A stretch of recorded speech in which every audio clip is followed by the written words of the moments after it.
Welcome, everybody, to JOFA's webinar with Abby Brockman, who I will introduce and share with you what she's doing here today. But first, a little plug for JOFA.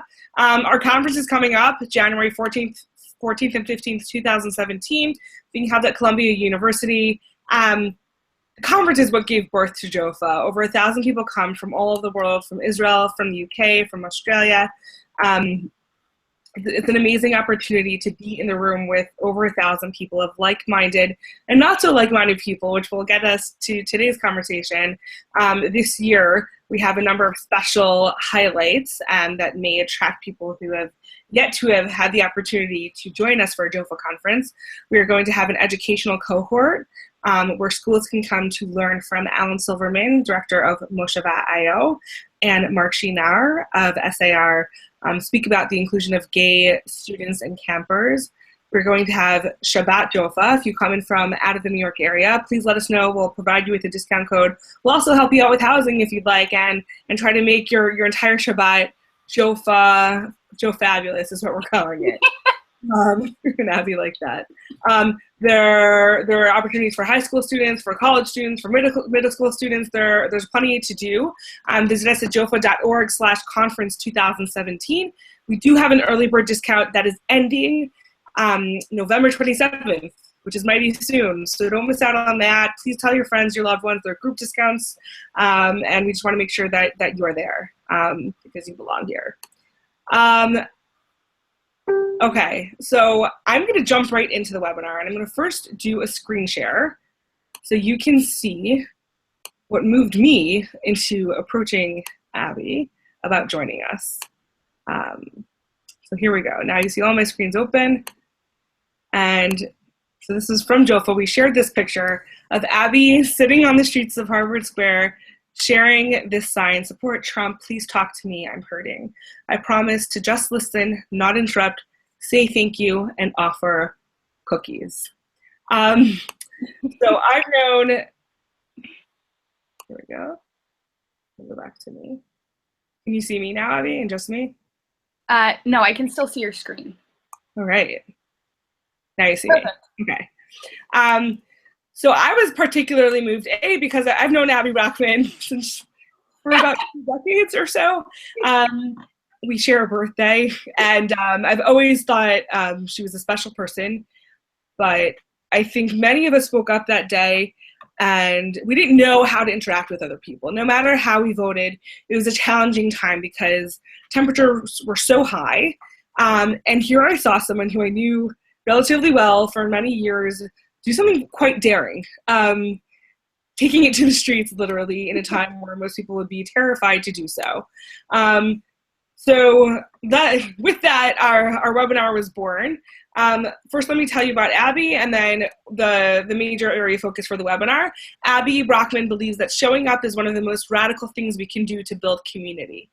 As a graduate student at Boston University in the School of Theology, she is training to be an interfaith hospital chaplain. She also works part-time as a research assistant at Brigham and Women's Hospital with a team dedicated to providing empowering trauma-informed care for survivors of sexual assault, domestic violence, and human trafficking.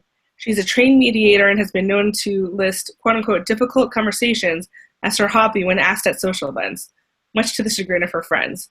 She lives in Somerville, Massachusetts, but her heart is always at Camp Promise, a place for youth and young adults with muscular dystrophy to experience magic. She can be reached at brockman.abby@gmail.com. I'm sure your inbox is about to be flooded.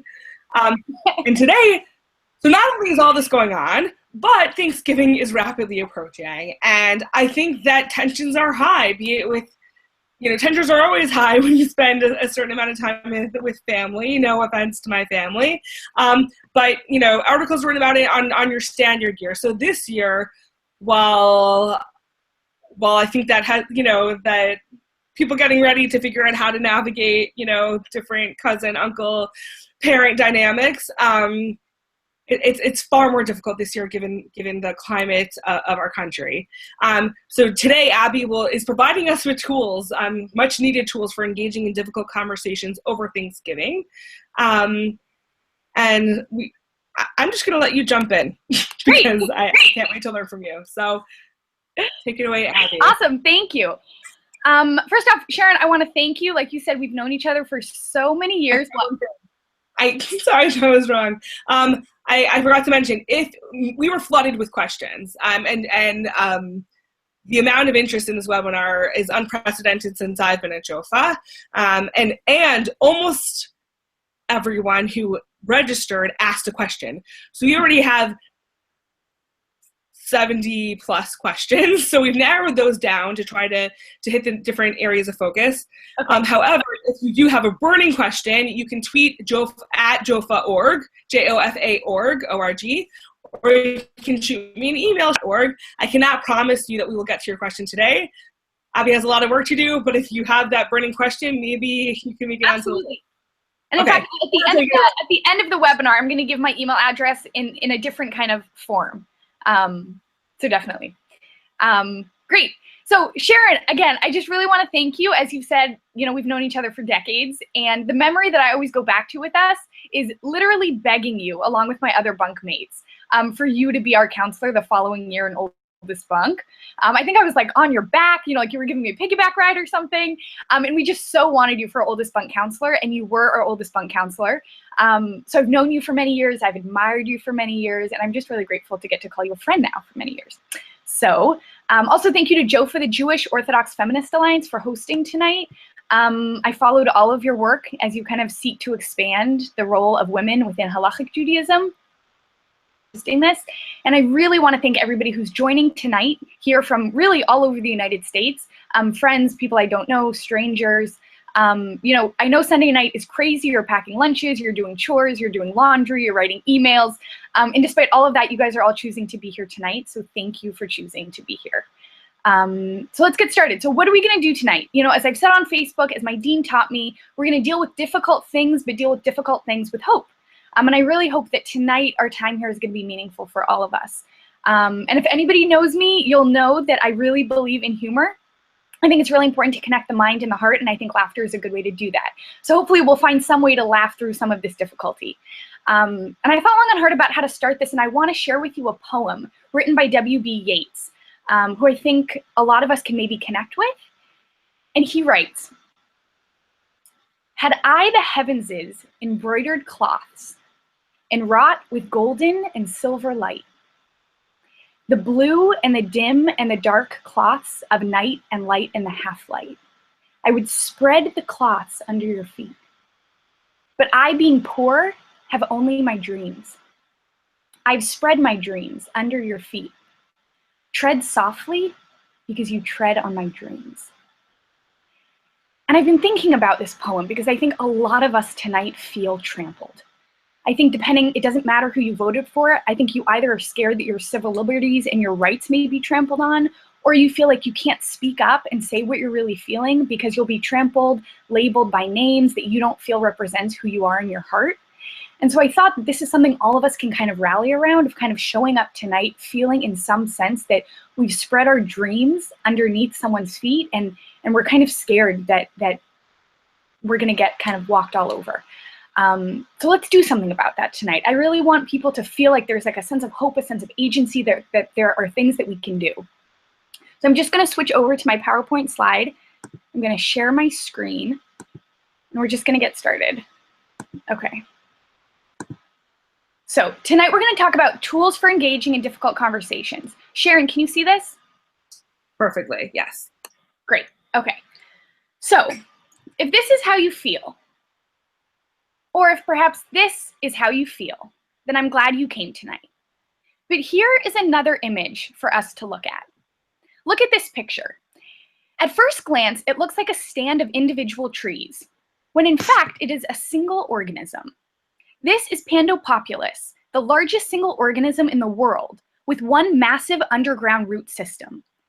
It's in Utah, and it contains approximately 47,000 trees. It also happens to be a perfect symbol of the connection we all, as members of the human family, share. Because two trees at the opposite ends of the forest still share the same root bed.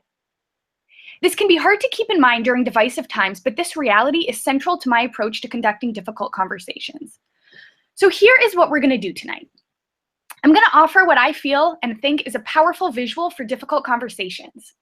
Then I'm going to talk about my listening project in Harvard Square, and Sharon, I hope to get to answer some of those questions that people have asked about it. And then we'll move on to the concrete tools, to the 10 concrete tools that I think that have helped me with these conversations. And then we're going to quickly reflect on some strategies for implementation.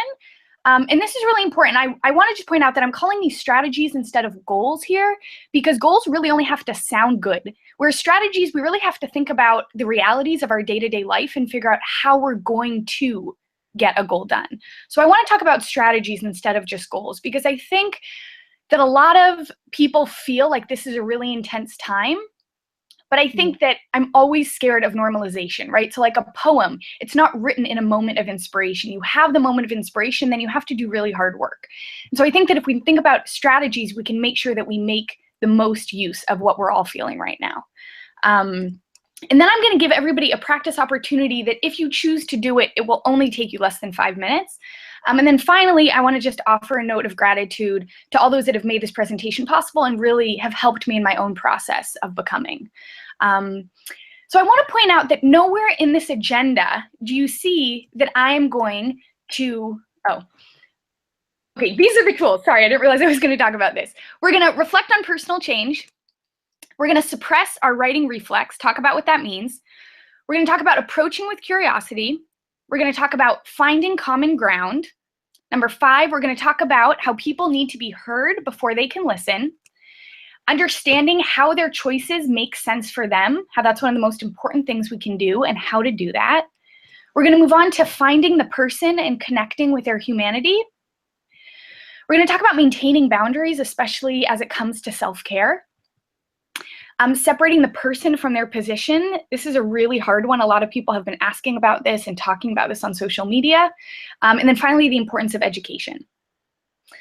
So again, as you can see, nowhere in the outline and nowhere in these 10 tools do I really explicitly talk about why you should have difficult conversations. You know, and at first I thought I should try to convince you they're worth it. But I really changed my mind because I don't want to try to persuade you of anything. I really can't persuade you of anything. I really believe that this has to be something that each of us evaluates and chooses for ourselves. So I'm going to leave it up to you to decide whether or not they're worth it. And I hope this is a question that you'll ask yourself tonight and in the coming weeks. In terms of the questions, Sharon's gonna ask me some of them. A few of them were sent to me, and I tried to answer some of them in the very content of this presentation itself. So let's begin.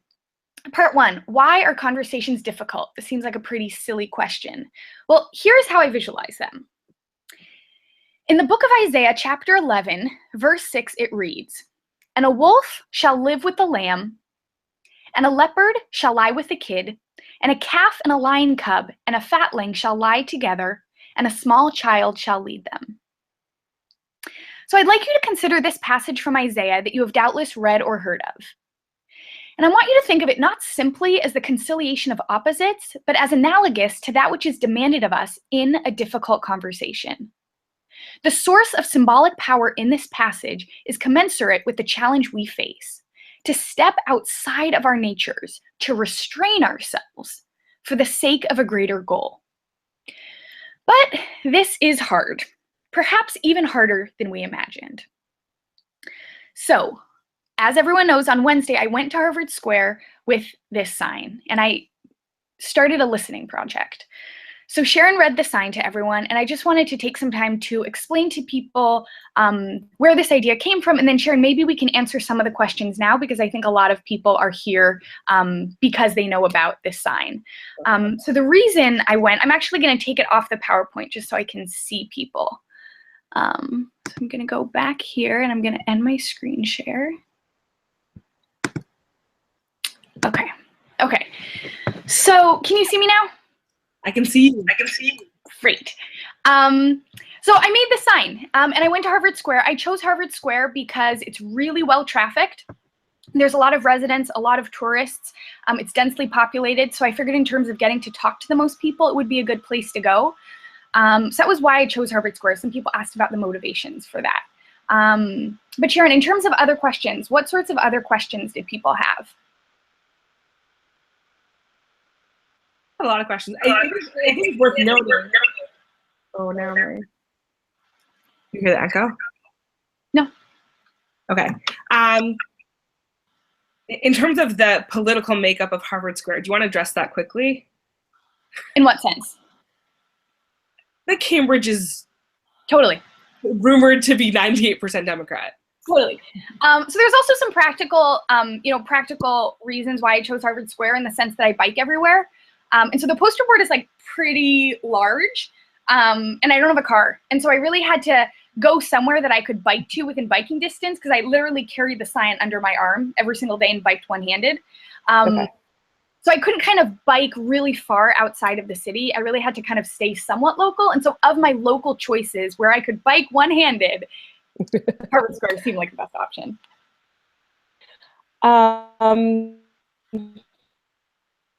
Start asking questions, and all of them are excellent questions, but we got to start somewhere.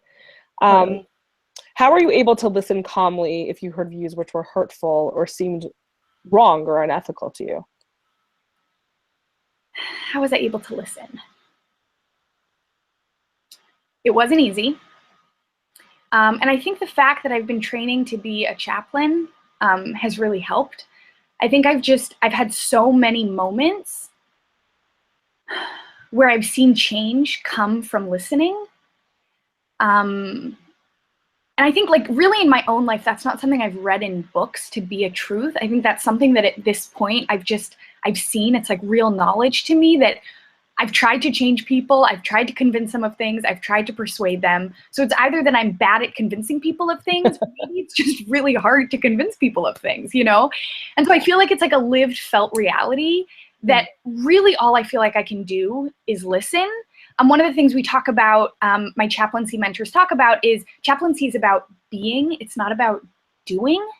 And so there's really a sense of just sitting with patients, or just sitting, just being present. And that's where so much of the power of chaplaincy comes from.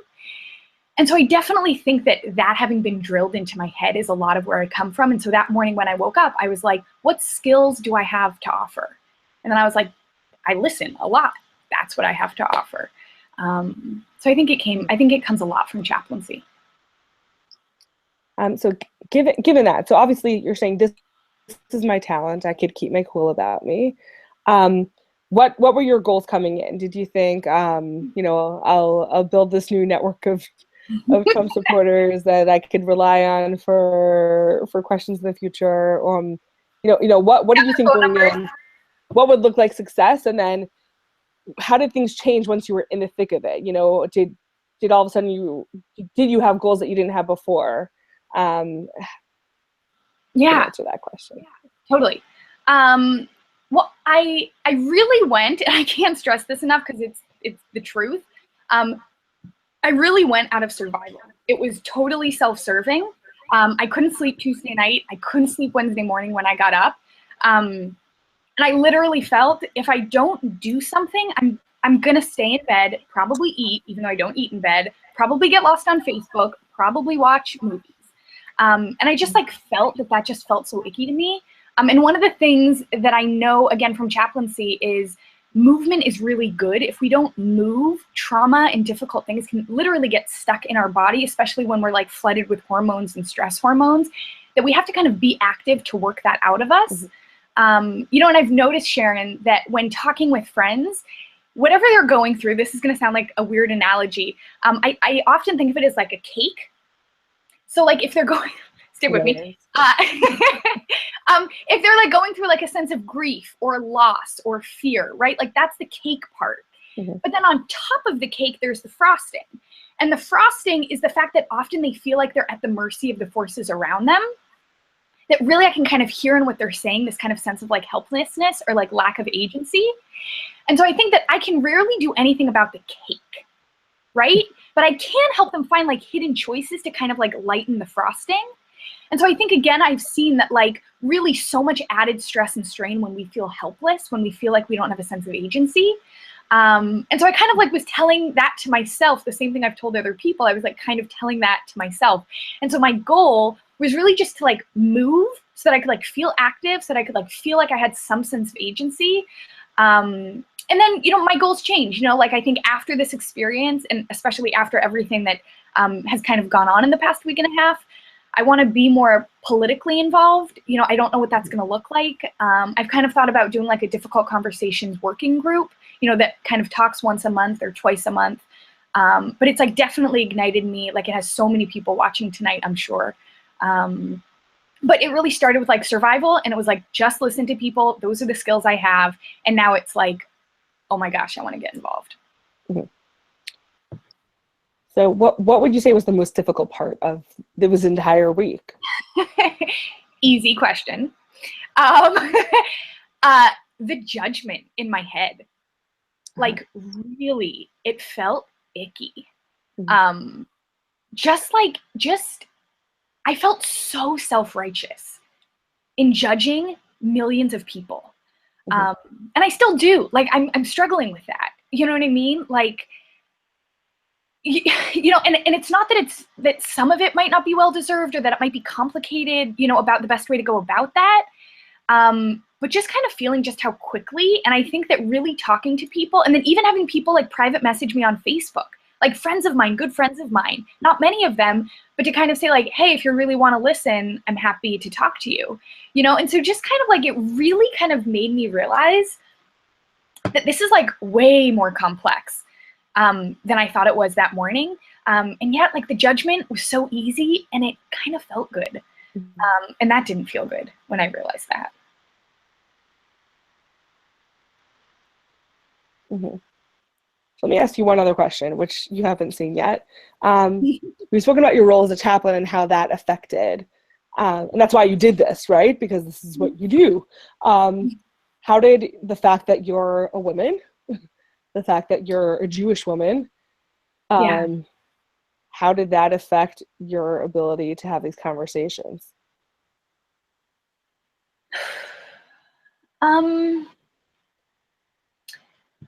And I'm saying it implicitly, explicitly, the fact that sexism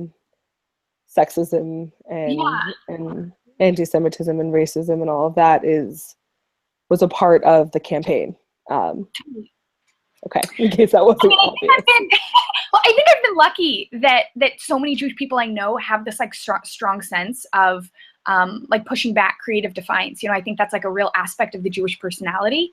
You know, whether it's like pushing back against a teacher, you know, like asking questions in class, you know, disputation, argumentation, you know, or if it's like really standing up and like having a voice for social justice, that's always been a strong sense of my Judaism. I think as a woman, I never felt unsafe. I think people like looked out for me. There are a lot of people that are that live on the streets around Harvard Square, and so I would see the same people every day. And I would always greet them and talk to them and give them cookies, and they would say, "Oh, you're back with your sign." So there was kind of a sense of like people kind of looked out for me, and that was really nice. I also think that one of the things when I first got there with my sign that I was like, oh shoot, is this gonna happen? Is I kind of thought that people might pick up on the I'm hurting and challenge me because with my whiteness comes so much privilege. And that didn't happen. Literally nobody was like, you're hurting, how about other people? Why do you think that was? Wait, what? Why do you think that might be, that no one called you out on that? Yeah, I mean, I think hurt connects to hurt. You know, I think this is like I think this was hard for so many people. I think as a Jew, I felt it. As a woman, I felt it. As somebody that cares about the planet, I felt it. As somebody who cares about access to healthcare, as somebody that works with many people that have disabilities, you know, like as people that have friends with people of color, people that are really hurting, that part of my pain is also for the people that I know will suffer more under a Trump presidency. Mm-hmm. And I think that often came up in conversation, but because I brought it up, you know, no one was like, what are you doing? You know? So yeah. Did people try to comfort you since it said I'm hurting, and did that happen? Yeah, like people were like, can I just give you a hug? I'm hurting too. So yeah. Definitely. And how was that? How was that connection to have people on different teams just hugging it out? It was amazing. And it sounds kind of like hoo-hoo, you know, kind of like in the air. But one of the things it's really made me realize is for me, it is entirely different to hear something from a person's mouth than to read the exact same thing online, on Facebook, in a comment, in an article. I feel like bad news hits me really easily online, but good news doesn't get to me as viscerally online. In the same way that, like, if I'm talking to someone, all of a sudden I get these like visceral emotions of like hope and connection. And like on a visceral level, those don't come out for me online. So I think that like having that connection really sustained me for those 5 days and even beyond. I'm not sure how many questions we want to do now, but I'll ask one for now, and then I'll let you jump into the tools of engagement to the next phase. But what surprised you? Because obviously you went in with, I think it'd be worth, I'm going to create a question that wasn't here, but going in, what did you expect to get out of it? Or did you have no expectations? I'd imagine you had some, ideas as to what you would hope to have gotten out of your time spent in Harvard Square. And what were some surprises? Yeah, I really wanted to understand. Like, again, it's like I keep going back to their survival because that is just really what it was. I was like, I just need to understand. I couldn't even fathom it. I think now there have been articles written about it. People have talked about, I voted for Trump for economic reasons or these other reasons. And like at that moment, I couldn't even fathom that. And so I think like my goal was literally just help me understand why this is happening. And then I think two of the things that I got out of it is I kind of realized that one of my favorite books is by Ronald Heifetz. It's called Leadership Without Easy Answers or something like that. And one of the things he talks about, and I was thinking about this and I was like, oh my God, I'm doing this wrong, is he talks about the importance of leaders having allies and confidants to kind of go to. And it like hit me like a ton of bricks when I realized your allies and your confidants are supposed to be the people that you go to from the work that you're doing. You know what I mean? Like you're supposed to do this hard work, right, and then you need to vent. So you like go to your allies and your confidants.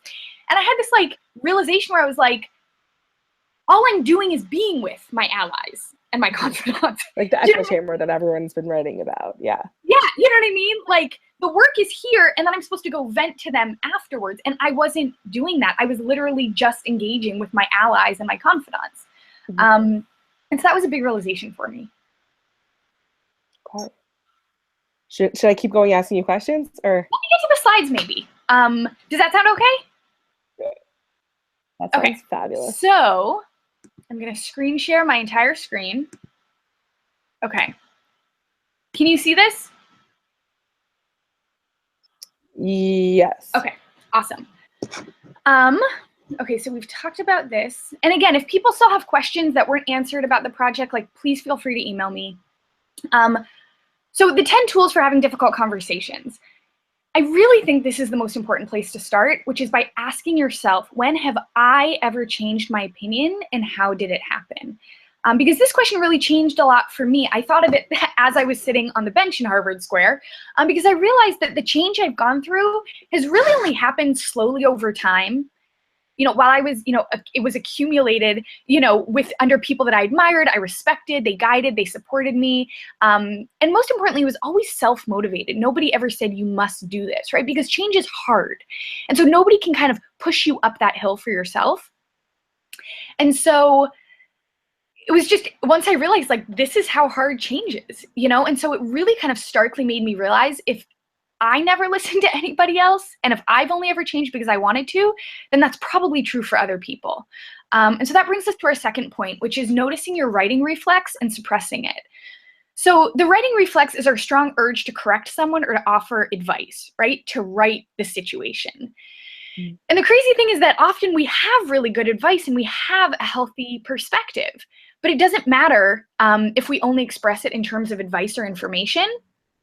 And a powerful way, I think, for us to recognize just how unhelpful it is to consider the one person we might all agree should give us advice and information, which is our doctor, right? And yet studies show that when doctors give advice, patients often do not listen. Mm-hmm. So instead, what is more helpful is evoking what's called change talk from patients. Because most people are actually ambivalent about change. They both want to change and they don't want to change. Take smoking, for example. You have change talk and you have sustain talk. So if you want to quit smoking, why do you want to quit smoking? Because you want to get healthier, you want to live longer, you want to breathe easier. Evoking this talk in somebody is called change talk. Reasons why they want to change. But you also don't want to stop because you enjoy it, it relaxes you, it's a habit, right? And so evoking this kind of talk of why someone can't or doesn't want to change is called sustain talk. And there's a pull that goes on that leaves you in this ambivalent stance, right? And so the only way to get a patient out of an ambivalent stance is to evoke this change talk. Now let's think about why that might make sense in the context of smokers, right? They've seen all of the ads, the images of cancerous lungs. They've been told to stop by so many people. So they clearly have all of the information. But as it turns out, reminding people of something they already know but don't want to think about, it doesn't work. So how does this relate to difficult conversations, especially post-election? This approach, right, of drawing insight from a person rather than trying to illuminate him or her from the outside, it's based on the understanding that humans need a sense of autonomy. It's one of our earliest developmental stages. We need to be acknowledged as the experts, in our lives at least. And so too in difficult conversations, we can't tell people what to think. So equivalent to drawing out change talk from an ambivalent stance is noticing where someone identifies confusion. So I got this from a really great website that I'm going to link to at the end. But the author explains, this is not about finding where you think their position is ideologically inconsistent. This is about noticing where they sound unsure or conflicted. So for example, if someone said, I really think we need to keep immigrants out, but the Somali lady at my job is so nice.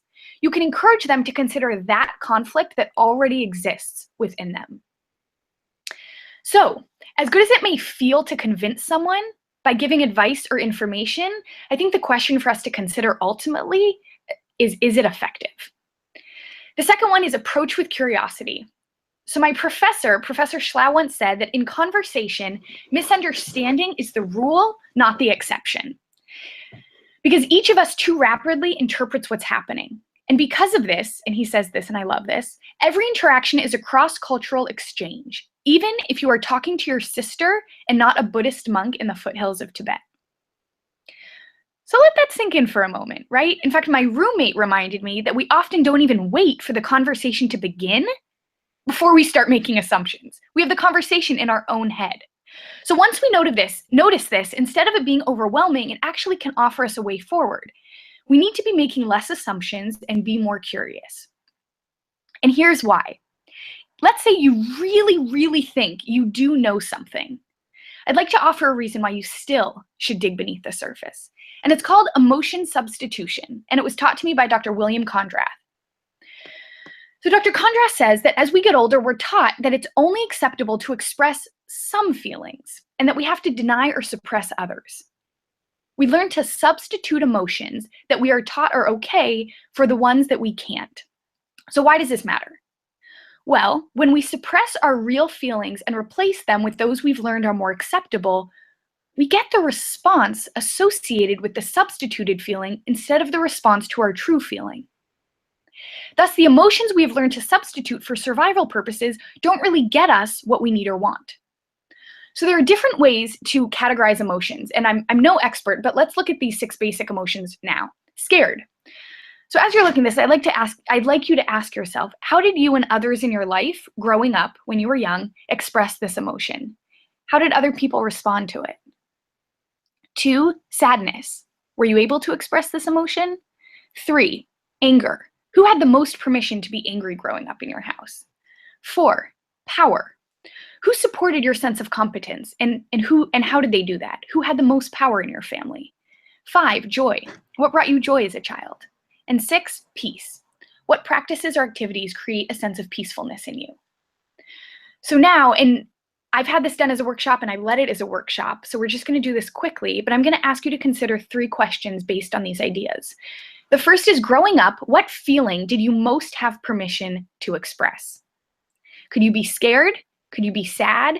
Perhaps if you lived in an angry house, maybe anger was the only way that people heard you if you communicated. Power, maybe there were really high expectations you had to show that you were in control of things. Joy, peace.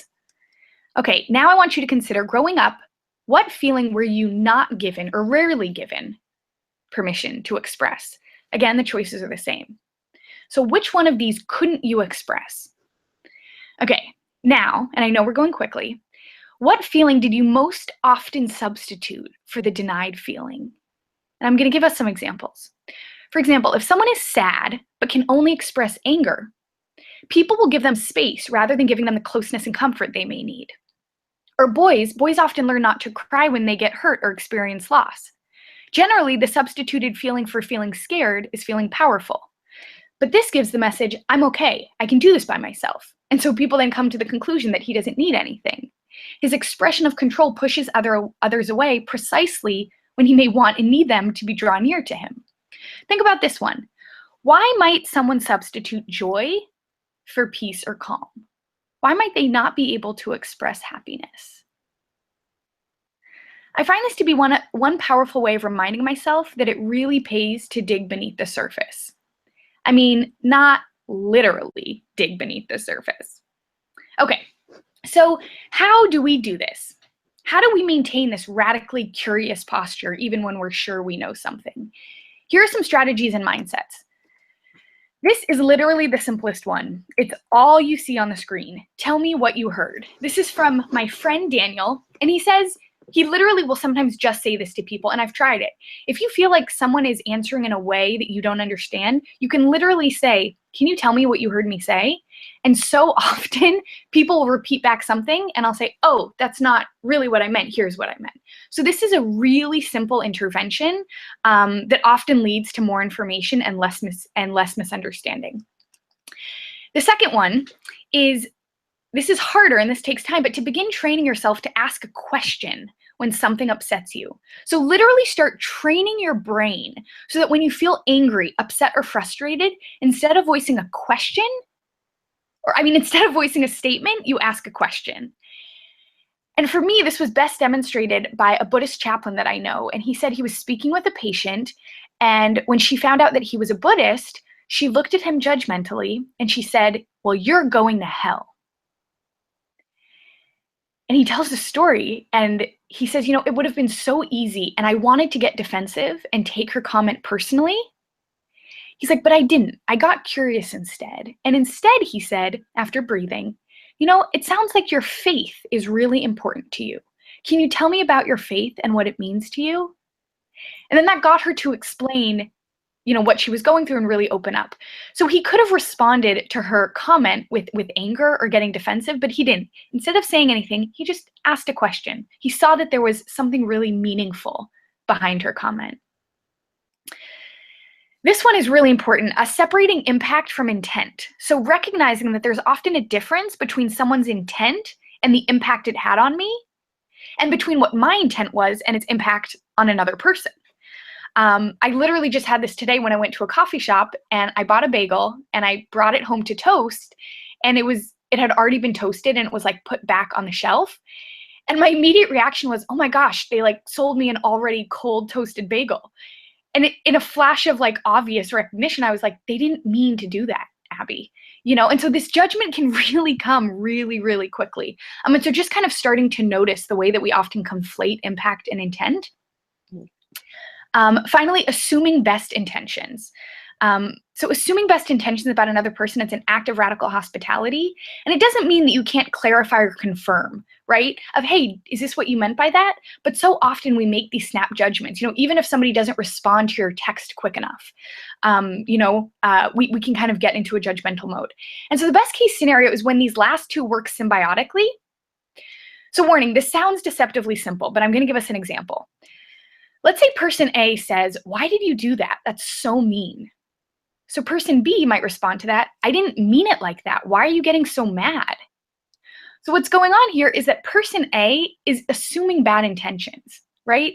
And that makes person B, she focuses on her intent instead of the impact out of defensiveness. So here's another way of saying this. Person A could say, I know you didn't mean it like that, but it hurt my feelings, right? And then person B can say, I'm really sorry that it made you feel like that.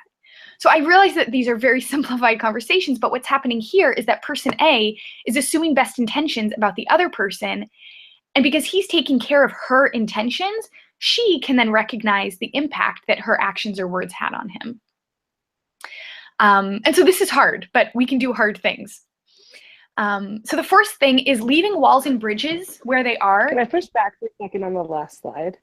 Yeah. 2 slides ago, actually. This.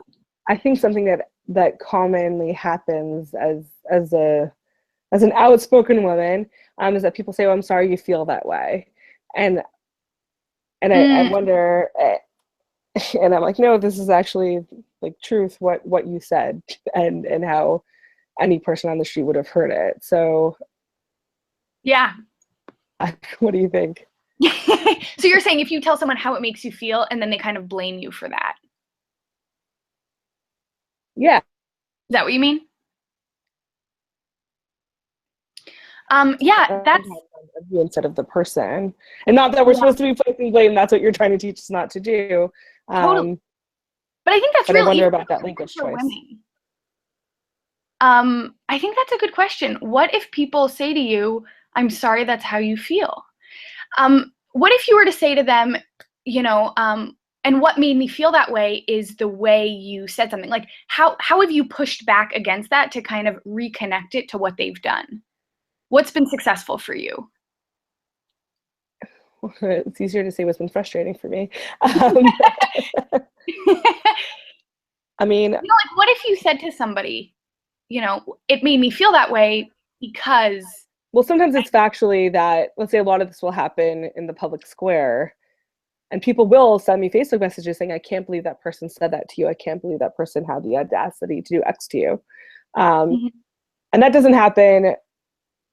You know, when that happens, I know the person was really out of line, and sometimes I'll even share like verbatim what was sent my way. But I feel like that's totally not living up to the standard of what you're trying to teach us to do. Like, I'm trying to help them understand that it's not just me, that other people are seeing their actions or their words in this way as well. But that doesn't fit in with, you know, this higher level of how we should be having these interactions that you're trying to teach me. Yeah, no, I mean, I think, so help me understand, does this mostly happen on Facebook, like over written form? Yeah, which again is probably such a... Yeah. Well, I'm just thinking because no, but this is good, this is really helpful, because when I've done this, it's always been in person, and there's something about connecting to someone's like facial mannerisms that usually doesn't, I've never had someone say to me, "Well, sucks to feel that way," you know? So I'm wondering if there's something about the medium of when you thing that this is really hard to do. You know, even like, you know, I think I'm a nice person, but when I get on my bike, I'm just like if someone hits me, or, you know, if someone doesn't use a turn signal, I'm just like, "What are you doing?" And I never talk to people like that, you know? Right. So I think kind of like the modes that we're in can kind of affect it. And I would say I've definitely seen the same thing on Facebook. But I think it's also really hard to interpret, for example, person A in the image we're looking at. You know, I've seen people say on Facebook, I think it's hard to assume that someone's coming from a place of hurt and not maybe read it as like maybe condescension, or, you know, I've like made some comments where I really legitimately was trying to be curious. And I was like, you know, well, you know, tell me more about that. And they totally thought I was like being holier than thou. Or sarcastic, or what have you. Yeah, or sarcastic. And even though I like explicitly tried to type it in a way that was, I literally said to myself, like, be curious, don't assume that. It kind of met with this like resistance that like I was trying to be better than them when I like really wasn't. And so I think I'm just, I don't. Also interesting, in our relationship, we've had Google Hangout conversations, you know, in recent years.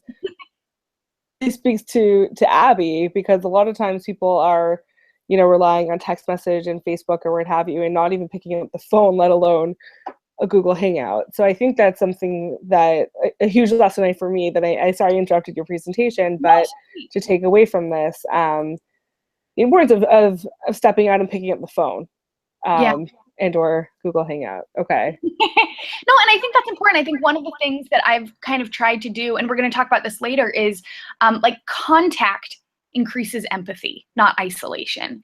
And so, you know, if you have friends, even if you're like going back and forth on Facebook and you're allies and you feel the same thing, like try picking up the phone. You know, like I've tried to reach out to friends that, you know, that I know are really hurting and just like leave voicemails, you know, just really trying to not just get outside of our communities, but even just getting outside of like Facebook sometimes, even if it's like someone who lives like down the street from you, you know, so really trying to do phone calling instead of just Facebook communication.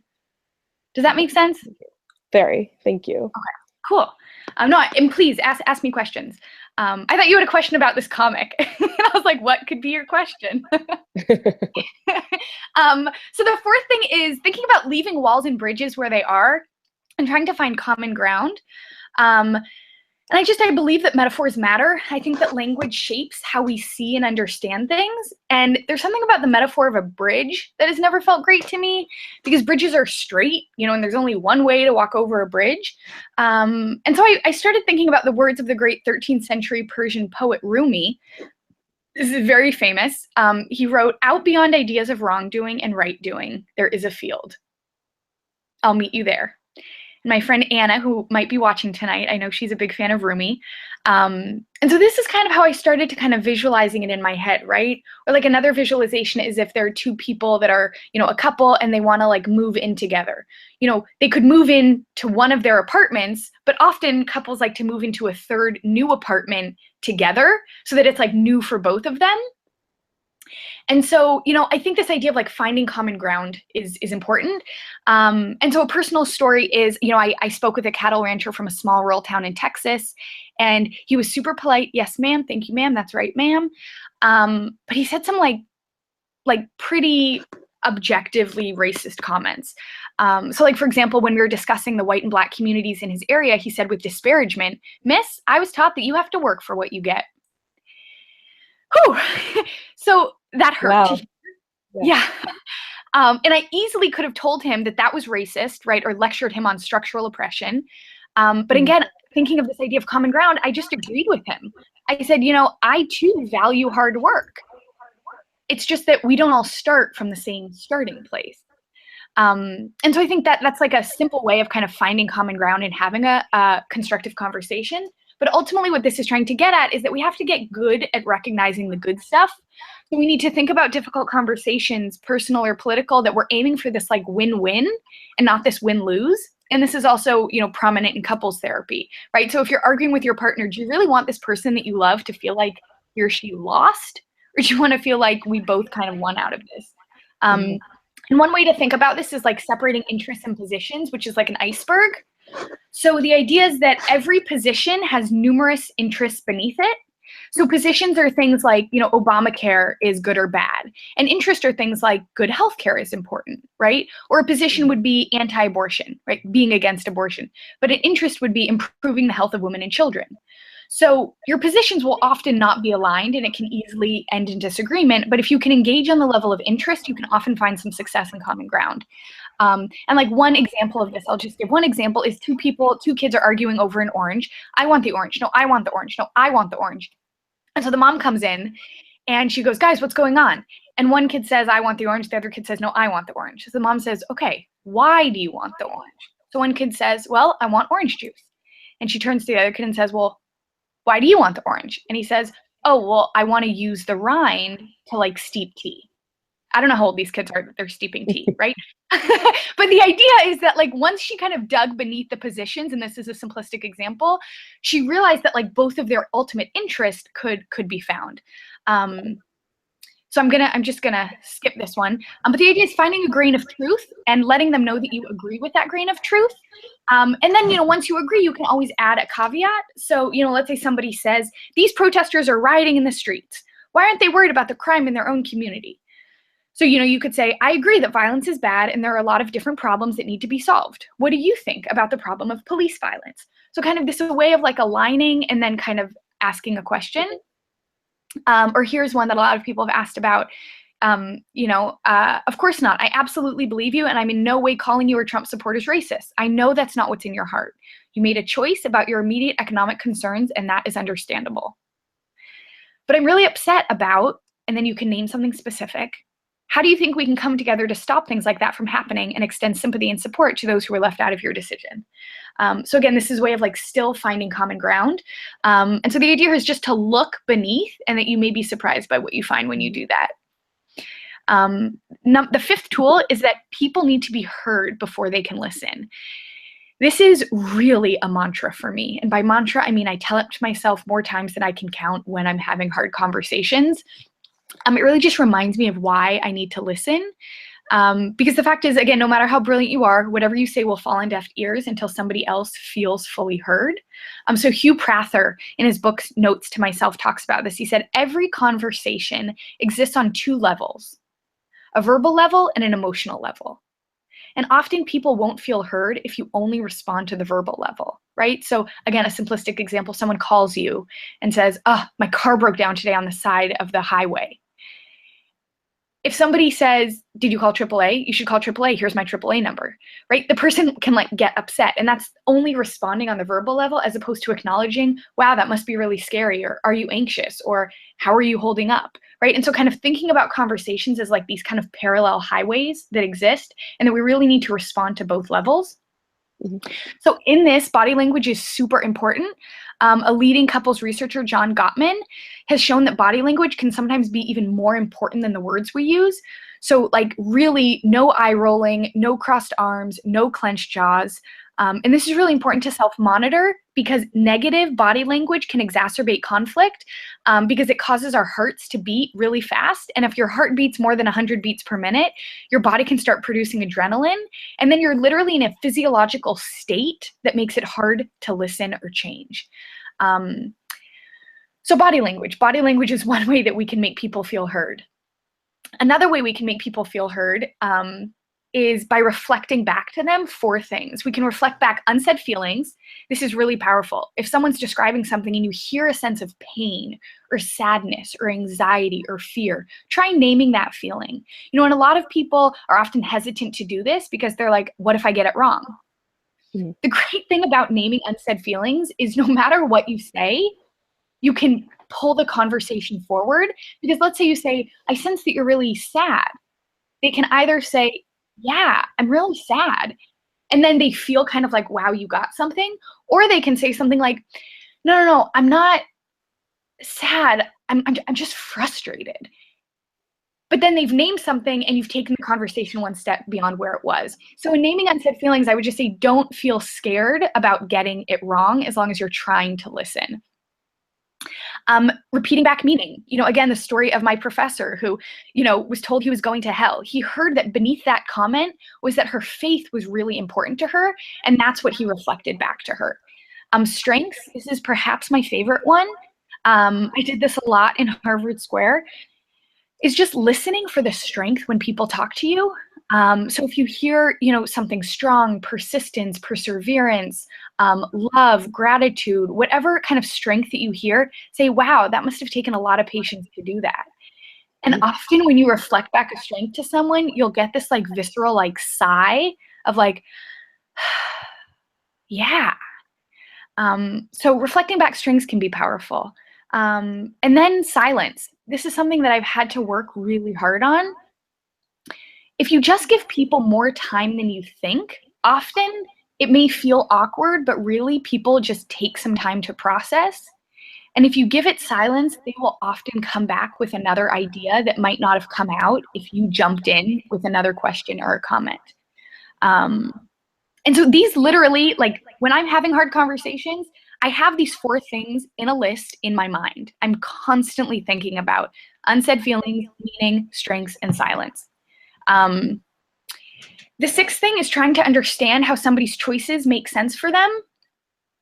When I'm listening, this is really my only goal in the beginning. When I go into a difficult conversation, I'm not thinking, I hope they're going to change their mind at the end, or I hope they end up thinking what I want them to think. My only goal in the beginning is really trying to understand how something makes sense for them.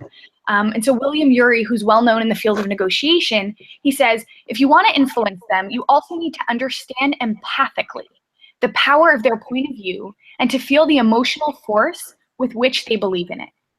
To accomplish this task, you should be prepared to withhold judgment for a while as you try on their views. So this is hard, but I want to tell you that it's like trying on a coat in the store, much like this man, right? You try on a coat, it doesn't look good. I think he looks good. But if it doesn't look good, it doesn't feel good, you could just take the coat off and go back to the coat that you wore when you walked in, right? So when you listen to people, it's okay for you to kind of try on their reality, for you to try on their perspective for the purpose of the conversation, because you can always take it off and just go back to what you thought before. And so in counseling and therapy, this is called pacing and leading.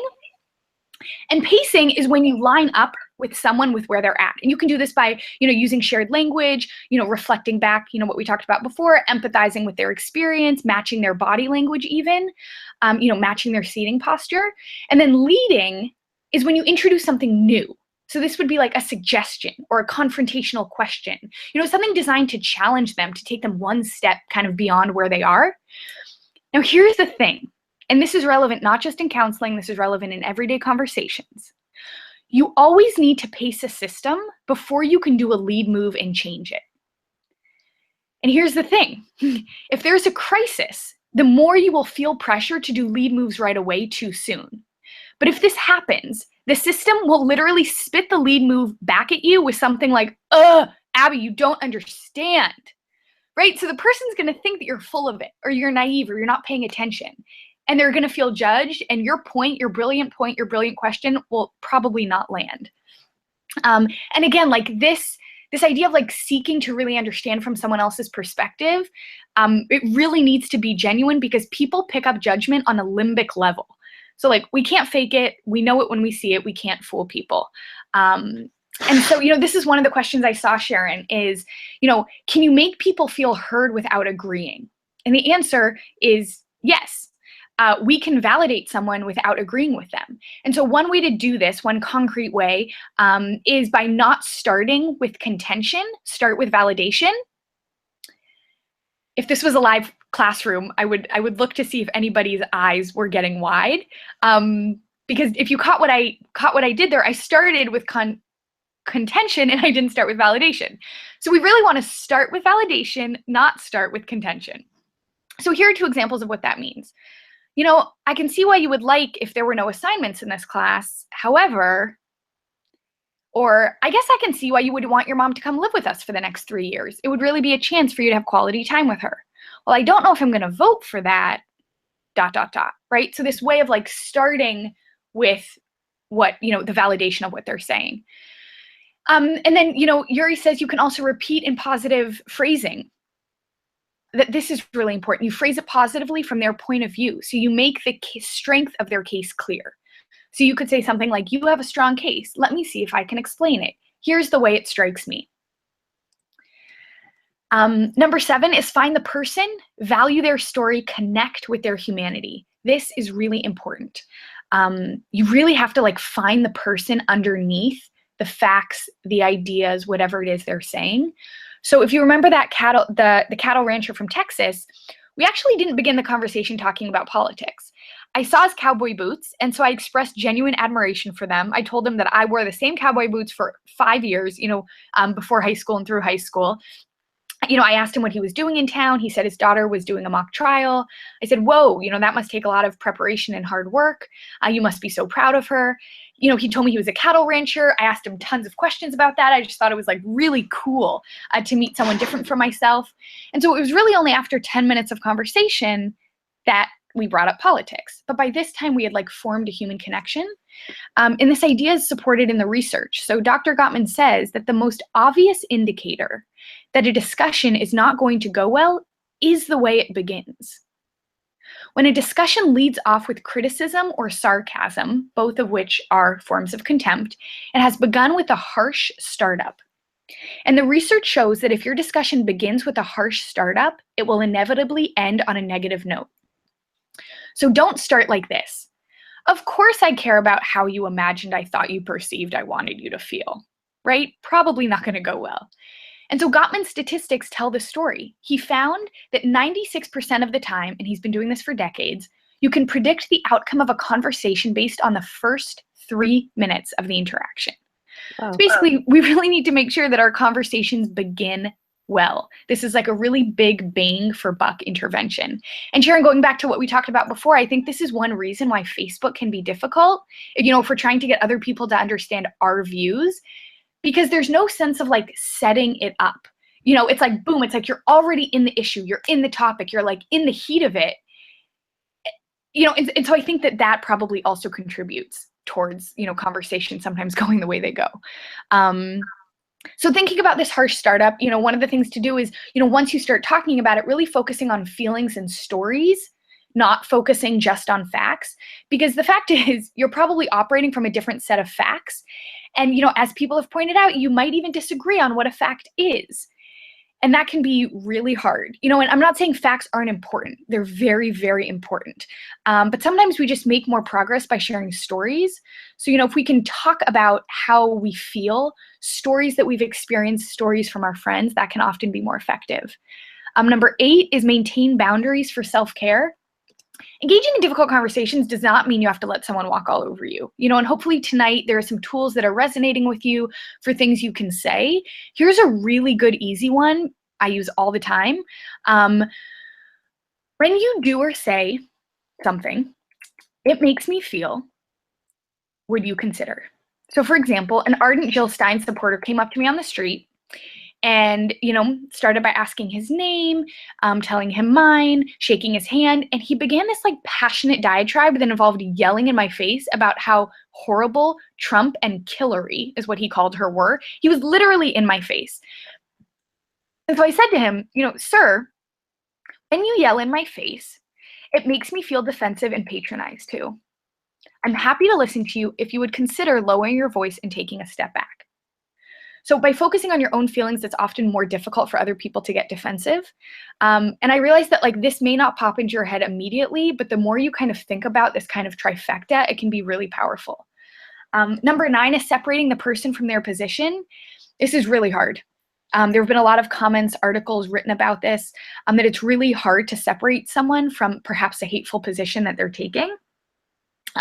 However, research shows that if we want to change minds and hearts, we have to, because the surest way to make someone dig into their position or get offensive or shut down is to attack a person instead of their position.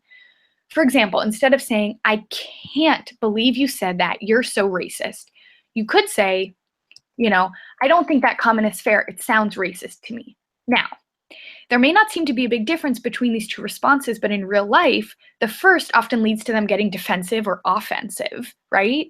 But the second can lead to them explaining themselves.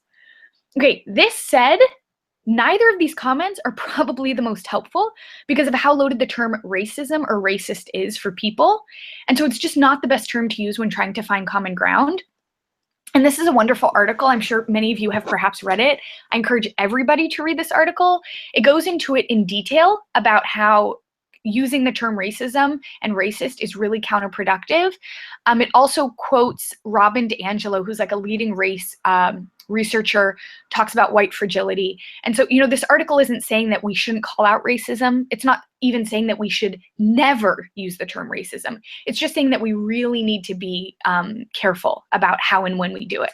And because if not, our conversations could end up as helpful as this, which is not very helpful. And the 10th thing is finally educate yourself. And this is one of my favorite things. I read this years ago and I've thought about it many times since. It's from an article called 36 Things I Know After 36 Years of Marriage. And it says, marriage is a learn-on-the-job proposition, but with all the skills we need for success. It's most often a sign that we need some new skills, not a sign that we need a new spouse. And I just love this. I love this idea of like seeing problems and difficulty as just, oh, we need new skills, right? It's such a powerful reframing. Same thing, right? Like people are having really difficult time. This just means, you know, people say, you know, emergence comes from emergencies. And so seeing this as a sign of new skills. And so that said, we really do need some skills. So if people are interested in resources, I just wanted to leave these here. This is my absolute favorite one. Difficult Conversations, How to Discuss What Matters Most. If you get one book, this would definitely be the book I recommend. I read it and it really changed my life. The second book, Getting to Yes, Negotiating Agreement Without Giving In. So I've mentioned a few ideas shared in this book on this webinar tonight. Nonviolent Communication, A Language of Life by Marshall B. Rosenberg. Really powerful book, really powerful communication techniques in nonviolent communication. And really pertinent to today, Marshall Ganz's Organizing for Change, Online Tools and Resources. Marshall Ganz is kind of like the go-to person in terms of grassroots organizing. He's the person who was responsible for training Barack Obama's 2008 presidential campaign, kind of grassroots organization. But we also really need understanding. I'm not going to go through all of these, but I did want to list them here in case people wanted to get them. So again, these are just things that we can go to because we need skills, but we also need understanding of what's going on.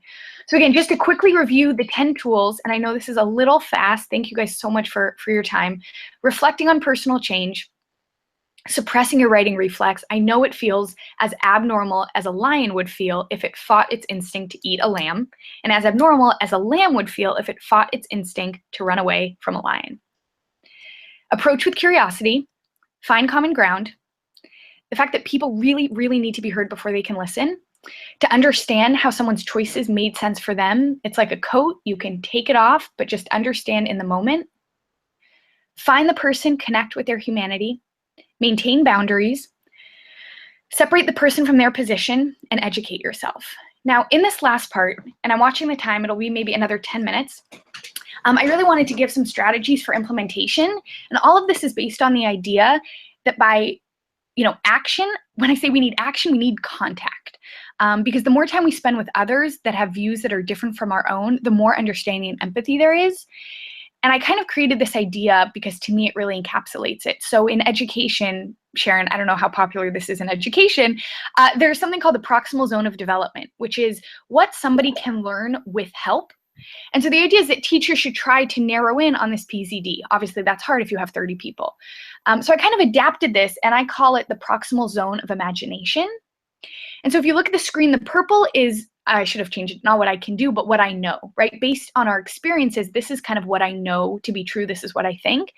And then beyond my own experiences, I can kind of imagine somebody else's world and what they could do, right? But the crazy, insane thing is some people's experiences are in our blue. They're literally beyond what we could even imagine. And that's their normal, right? So somebody else's purple is in our blue. And so what that means is we really actively need to go out of our way to expand our imagination. And contact is just the best way to do that. So, some people wrote in and they said, I live in a homogenous community.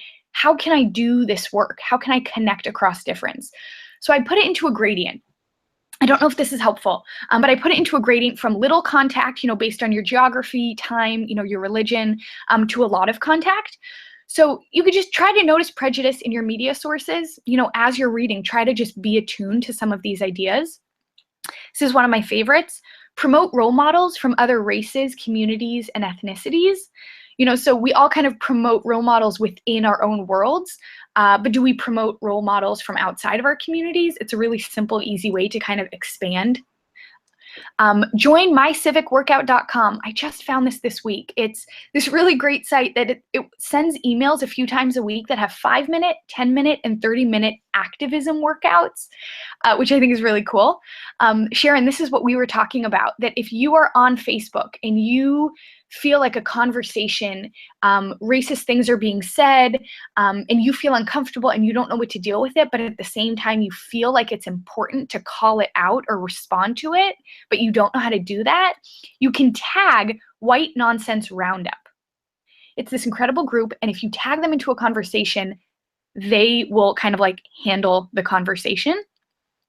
And then like these people on Facebook, right? So even if you can't, attend a church service or, go to a mosque, if you can like these people on Facebook, these will kind of expand hearing words from people other than your own community. And I know I'm going to go fast by this, but this list will stay up here. And then here are kind of like higher contact things you can do. You can get to know your neighbors in like a real way, not just hello and goodbye, but, let's do a block party or let's really come over, especially neighbors, that are different than you. Take a class at your community center, really get out there and meet people. volunteer outside of your community. You could join Surge, you can volunteer at a homeless shelter, or you know, Big Brother, Big Sister, or something where you're going to meet people different than you. Surge, which is showing up for racial justice, they just put out a really wonderful Thanksgiving guide for talking to your family about these issues. So I encourage people to Google Surge Thanksgiving. Be proactive about inclusive recruitment. I saw this recommendation. I thought it was wonderful. That, you know, if you're recruiting at work, don't simply put your ads on the usual websites and newspapers. Seek out places where you can recruit people underrepresented. You know, so posting at, you know, local Black colleges, Black business associations, LGBTQ community centers will often have job posting boards. You know, your town or city hall might have organizations that exist specifically to connect, you know, immigrants and refugees and racial minorities. So kind of think outside of the normal modes. But overall, it's really just important to keep up with what's happening in communities other than our own. And, you know, if that means, you know, standing in solidarity outside of a mosque, if it means, you know, attending, you know, a church or a mosque service, or, you know, if you can't do that or you're not comfortable doing that, you know, can you meet with somebody for coffee? Can you host an event between your organizations or your faith communities? And then kind of more academically, I'm not going to go through this, but this is a self-prep question guide that I made for myself for having a difficult conversation. It's still something I refer to, and it really incorporates a lot of what we've gone over tonight. So hopefully at this point, my hope for you is that you're feeling less like this about having difficult conversations, and hopefully that you can do better than just saying no. So I'm almost done, 2 more minutes. I just want to end with an opportunity for practice. This is me and my amazing friend, Amy, and this is my email address. And I want to offer the opportunity to give me constructive feedback as an opportunity to practice some of the skills we've talked about tonight. So, you know, did I say something you thought was wrong, incorrect, offensive, you know, or maybe it was just too simplistic, right? Send me an email, right? But instead of saying that was totally too simplistic, how could you not, you know, have thought about this other situation?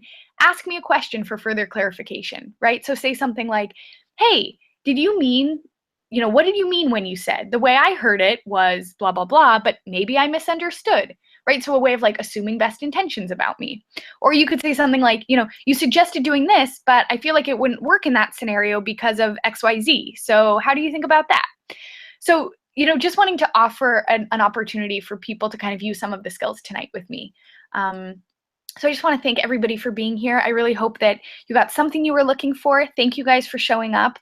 I want to thank my mom and my dad and my sister and Mehmet, my partner, my good friend Amy and Tony, who's like a brother to me. Sharon, huge thank you to you for doing this. Thank you for believing in me and seeing me. And then everyone else on the screen are mentors to me in my life. So I'm just going to come on. I'm going to stop sharing just so I can say bye to everybody. Before you say goodbye yet? Yeah. Okay, so I know what we're going over. What's nice is that if someone has to head out or what have you, they could hit pause and come back later. So I'm going to ask a few more questions before I let you go, if that's okay, just because I'm not done. I love it. So I do have a lot. I have many more questions, and unfortunately, even with constraint, I'm going to try to ask. You know, I'll have to limit the number that I'm going to ask you. Have you experienced or can you imagine a scenario that would call for a stronger confrontation, a clear denunciation, or rebuke tochacha? Totally. Absolutely. I think a lot of this has to do with like, what's the context, right? So like I was meeting strangers on a street, you know, I had 2 really kind of intense interactions over all of my 5 days. One woman, and it became clear that you know, she had mental health issues. She started advocating for a Republican genocide, like, quote, a Republican genocide. She said like 40% of the United States needed to be killed off. And she was, you know, describing how she knew the laws and it would be justifiable homicide. You know, so that was a situation where I was like, this is not okay, you know, but it also was like, I couldn't get into it with her. So I wasn't like, oh, tell me more, you know. That was like, okay, like the purpose of this conversation is to like, for me to be vulnerable, you know, and kind of like be open to people and try to be respectful, and hope that kind of like comes back. But like certain situations like that wasn't possible. Someone else tried to like give me like racial statistics. I was like, I'm, not interested in that. So yeah, I think I really hope that it didn't come out in this webinar that I think that racist acts shouldn't be condoned, that hatred and bigotry shouldn't be hardly pushed against. I think that this is it. I think the point of all of this is we need advocacy, we need action, we need to hold our elected officials, our media sources, each other, ourselves accountable. But I think to do that well, we also have to do this inner work of getting in touch with ourselves, our implicit biases, where we're coming from. And so I tried to kind of focus this conversation more on kind of the inner work that we have to do and what we have to kind of become aware of. But I really don't mean to disparage the hard work that we're all going to have to do for the next however many years. Did that make sense? It did. You're saying it's making a lot of sense. What else? What tools can we use during what tools can we use during a conversation about a theme for which we have strong feelings to tamper down emotions or allow reason to be in control? And this is very interesting because you've seen a lot of things being written about this, in the media, but also just on Facebook, about people saying, you're not allowed to use that language of a certain emotion. Stop complaining, or you have no right to feel this way. So I guess one question is how do you deal with that? And then also when you're really wanting to have a conversation, but you're so upset or you're so angry or where it's really difficult to bring back your emotion in order to be present for that conversation, what are tools for helping you do that? Totally. Good questions. Good questions. I think a lot of it is managing expectations around difficult conversations, in the sense that we're not always in the place where we can have difficult conversations, and that's okay. We don't they take a lot of work. They're really, really hard. And when I gave that list of questions, a guide for kind of preparing, that wasn't facetious or off the cuff.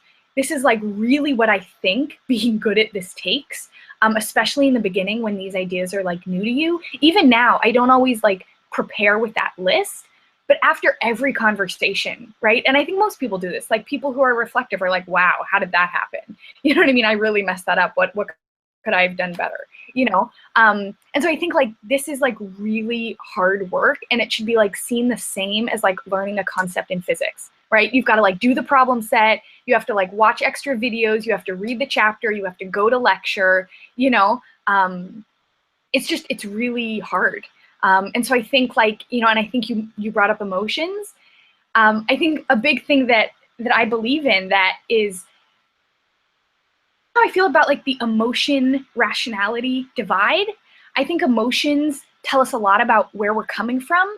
And so it's not so much about clamping down on emotions to get to rationality as much as being aware of our emotions and where they're coming from so that we can see, what they might be telling us. One big thing people talk about is you're overreacting. Have you ever heard that? No. Right? Okay. And so the thing that I think about that is it's not that it's overreacting, or oftentimes what I think it is it's a trigger, right? So somebody sees that they did this big and you're responding that big, right? So it's oh my God, it's a huge overreaction. But what happens if you don't see it like that? What happens if this little thing that happened triggered this deeper well kind of within it, right? So actually your response is absolutely commensurate with the trigger and what it triggered. Does that make sense? Yes. And so I think that emotions are really important because they tell us something. And for me, my goal is never to suppress emotion as much as understand where is this emotion coming from, right? Going back to emotion substitution. Am I actually mad right now? Or am I sad? Am I actually sad right now? Or, am I peaceful? Kind of whatever it is.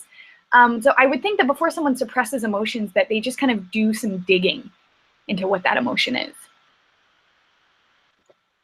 That was a long answer. Okay. So when it comes to the Orthodox Jewish world, or I don't want to stick to just one affiliation, but we're the Orthodox Feminist Alliance, so the Jewish Orthodox Feminist Alliance, our life to engage in debate. It's from Batei Midrash, from Houses of Learning to the Shabbat table, and adept in listening and thinking, you know, as you said, the steps ahead to make sure that I win that argument, to make sure that the end result is that, you know, we paskin like me, you know, we decide the situation however I see fit. So not only is that true, I think, in terms of Jewish learning and rabbinic texts, but also when it comes to the, you know, the election, we have debates. Wait, you just cut out there. What? I was thinking it's not only the Jewish world, but it's also yeah. When you think about election season, what would it have looked like if they had a webinar with you and then they had to talk about, you know, the position versus the common interest, and what would it have looked like for them to have a conversation where they listen to each other? So given just that this is the culture, is that a problem? And you know, how do you sort of deal with that? Well, I mean, when you said that, Sharon, the first thing I thought of was when Hillary Clinton was at the Benghazi hearing, right? So she's sitting on the table for like 11 and a half hours. And I was watching it and I was like losing my mind, asking her questions. No matter how you feel about Hillary, they were literally cutting each other off, cutting her off. No one was listening to anything. Everyone just wanted to get their point out there. And it took 11 hours and nothing much came. You know what I mean? Like, and I remember watching that being like, just listen, you know? Because again, you can still say your point, but everybody was talking over each other. And so I think the nice thing about listening, and again, I'm no expert, you know, is it's kind of contagious. Maybe, but okay. It's kind of contagious, you know? And again, like, it doesn't mean that difficult conversations, if you do them well, are like placid and calm and you shake hands and you hug afterwards. You know what I mean? Like, you can like raise your voice, they can get heated. You know what I mean? It doesn't have to mean that like you're always staying calm, you know? You can be passionate, you can like have emotion, but you can still kind of respect another person. You can still ask them questions before you overload them with your opinion, you know? And so I think that, like, you know, when I've done— Still raise your hands, you know, in the conversation. Totally, you know? And I think that that's something that I found through my project, right? Someone once told me this idea of like laying down, you know, if you're holding a pile of wood and two people are holding a pile of wood, right? So you each have like wood piled in your hands and you're trying to start a fire. Somebody has to put their wood down first to like light the fire, or you're just gonna stand there and you're both gonna freeze, you know? And so I think that like and again, this is just in my experience, when you open yourself up and you don't make it about the outcome, it's really kind of process oriented, people have a way of, again, like on a felt limbic level of responding to that. And again, I'm not talking about Facebook. This is all incredibly hard to do. I'm no expert on Facebook conversations, you know? Okay. But I think when meeting with people, if you can genuinely do this, and maybe that means, you know, meditating in your mind, you know, kind of beforehand, you know, of like 3 breaths in, you know, clear mind, clear mind, clear mind. And then you can like breathe out, don't know. Kind of whatever you kind of have to do to kind of get in this like curious mindset.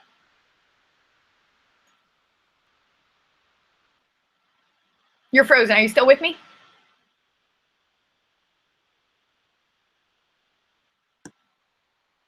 Can you see me?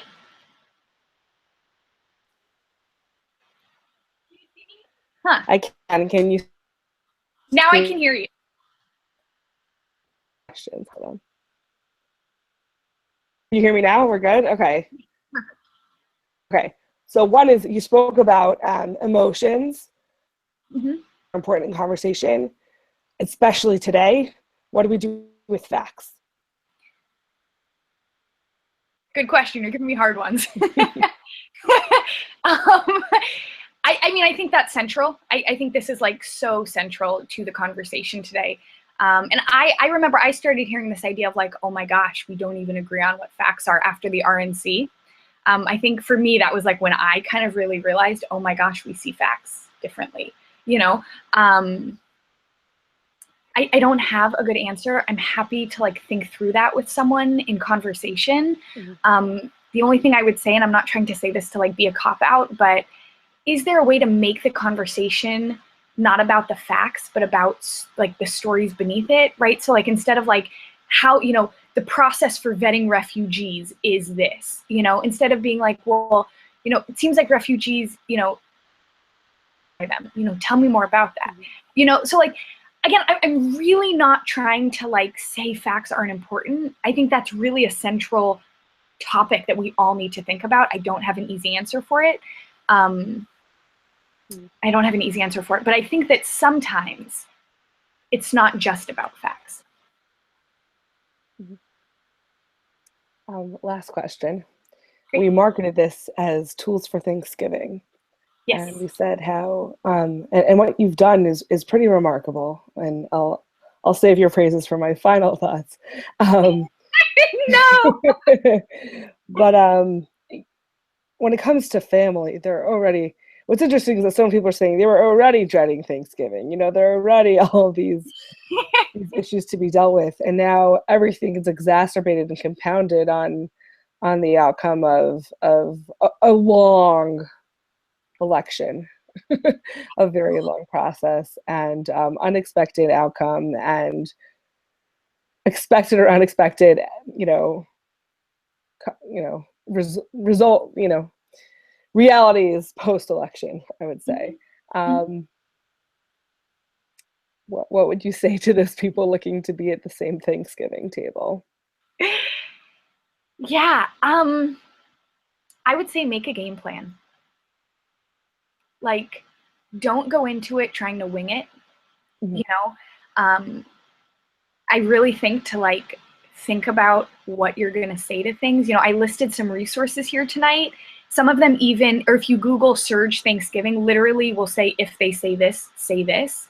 So I would really like spend some like time reflecting and say first, like, are you willing to engage? And the answer may be no, and that's totally fine, right? And then think about how can you let people know, like, I just don't want to talk about this, right? Like, that's a totally fair stance to say. This is still really raw for people, you know? Or you can say, no, I want to engage. Figure out how you want to engage. Maybe you don't want to engage with everyone, but maybe one-on-one. So like, think about it before. Have a game plan. You know what I mean? Don't just like go into this and be like, okay, I'll figure it out as I go. You know, think about, I'll listen, because it's not going to do that. I'll just listen. You know what I mean? Again, because I really want to acknowledge that, you know, listening to strangers on a street for a few minutes is very different. I also think it's more complicated when there are children involved. Totally. Yeah. But I don't want to like downplay that. Like what I did is like the same thing as this, which is why I'm saying like have a game plan. You know, like, do you even feel like you can talk about it? If you don't, that's totally fine. If you are going to talk about it, who? You know, like literally make a safety plan, right? Like, you know, like which of your family will you? You know, like maybe it's fine to do it one-on-one with your uncle, but like not a huge, massive conversation at the actual table. You know? So I would just say have a game plan. You know, and if something tonight is something you can like maybe focus on or phrase things differently, you know, I hope some of it helps. Do you think it would help to somehow reach out before Thanksgiving and set some timers? That's a great idea. Manage expectations. So like people kind of get on the same page. It's an excellent suggestion. You know, just because everyone, my guess is everyone from families are going to kind of be coming together wondering like, oh my God, what's going to happen? Right. So I think that could be a great way of kind of disarming them to say like, okay, this is how it's going to happen. Instead of everyone showing up and being like, okay, what's going to happen? You know? Anxious. Yeah. Anxious. Okay. So get it from that. Yeah. This was amazing, Abby. I've learned from you for so many years, even when you were my camper. So I can't believe how much information and knowledge and wisdom was in every slide. So I personally will be reviewing this for years to come. And that each of these slides could have been, you know, an hour. I really like to call it now.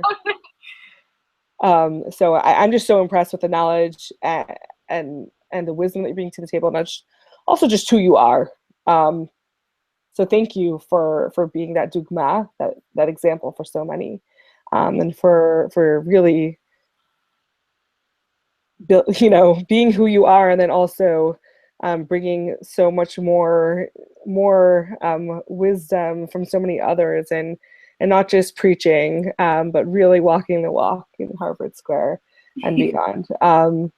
Really, thank you. I think that many will find this extremely useful, not only this Thanksgiving, but certainly during the next number of months and years. And I think that a lot of the lessons learned can apply in the classroom, and in your office, in your home, in your tables. And I, for one, am very grateful. Selfishly, I said, Abby, please, I want more. So thank you. Thank you so much. And I also have to get a plug again, the conference. Do it! Also like us on Facebook. We're almost at, I know Facebook isn't the best form for many Facebook. things. They're amazing. We're almost at 5,000 likes. We're so close. So help us get there. Early bird for our conference is running out. Abby's going to come to the conference, right? We'll put you on the spot. Abby's going to come to the conference as our guest. So you can go ahead and meet her. So that's another great attraction to the conference now. Now you're stuck. Thank you. Thank you so much, Abby. Thank you, Sharon. I really appreciate it. And really thank you to everyone listening. This was like a really amazing opportunity for me. So thank you. Thank you. And anyone who registered for the webinar, which you should always try to register for the webinar in advance, we will send out on one sort of slide in an email a number of the resources that Abby recommended in this webinar. So, b'kavod, truly, thank you, Abby. Thank you. And Sharon, just one quick question. Will this, I went over some slides quickly just because I thought the link would be available afterwards. Will people be able to review, to like get some of the slides after? Yes, so this is automatically online after. What we could also do is make available the slides under the link on our website as well, so that if people want to take their time going through it, because there's a lot to unpack. Totally. Thank you, Sharon. And thank you to everybody. Thank you. Good night.